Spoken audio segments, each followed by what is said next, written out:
മാറിയിരിക്കുന്നു. യുദ്ധത്തിന്റെ അനന്തരഫലം എന്നും നഷ്ടങ്ങൾ മാത്രമാണ്. പക്ഷേ ലോകത്തിൽ എന്നും യുദ്ധങ്ങൾ ഉണ്ടായിക്കൊണ്ടേയിരിക്കുന്നു. ഒന്നും രണ്ടും ലോകമഹായുദ്ധങ്ങൾ നൽകിയ അതിഭീകരമായ അവസ്ഥകളെ അതിജീവിക്കാൻ ലോക ജനത നിരവധി വർഷങ്ങളെടുത്തു. യുദ്ധവാർത്തകൾ നിറയുന്ന പത്രങ്ങളാണ് എന്നും നാം കാണുന്നത്. ഇന്നും ലോകം ഒരു യുദ്ധത്തിന്റെ ഭീതിയിലാണ്. റഷ്യ യുക്രൈൻ യുദ്ധം ലോകത്ത് അതിഭീകരമായ ഭക്ഷ്യക്ഷമമാണ് വരുത്തിയത്. ഇസ്രായേലും പാലസ്തീനും ഇന്നും യുദ്ധം തുടർന്നുകൊണ്ടിരിക്കുന്നു. അതിൽ യുദ്ധങ്ങൾ എന്നും വരുത്തിവെക്കുന്നത് നഷ്ടങ്ങളുടെ കൂമ്പാരമാണ്.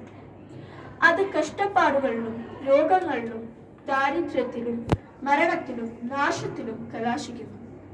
രണ്ടോ അതിലധികമോ രാജ്യങ്ങൾ, ഗവൺമെന്റുകൾ, സമൂഹം അല്ലെങ്കിൽ കലാപ സംഘടനകൾ തുടങ്ങിയവ ഉണ്ടാക്കുന്ന സായുധ പോരാട്ടങ്ങളാണ് യുദ്ധങ്ങളായി മാറുന്നത്.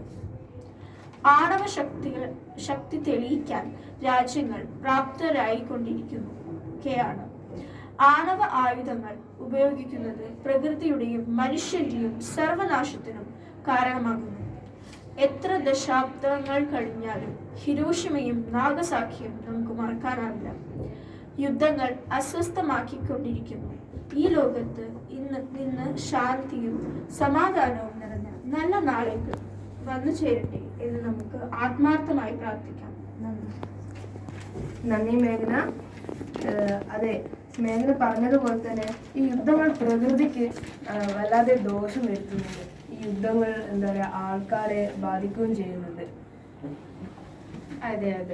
അപ്പോൾ ഇന്നലെ നവംബർ 5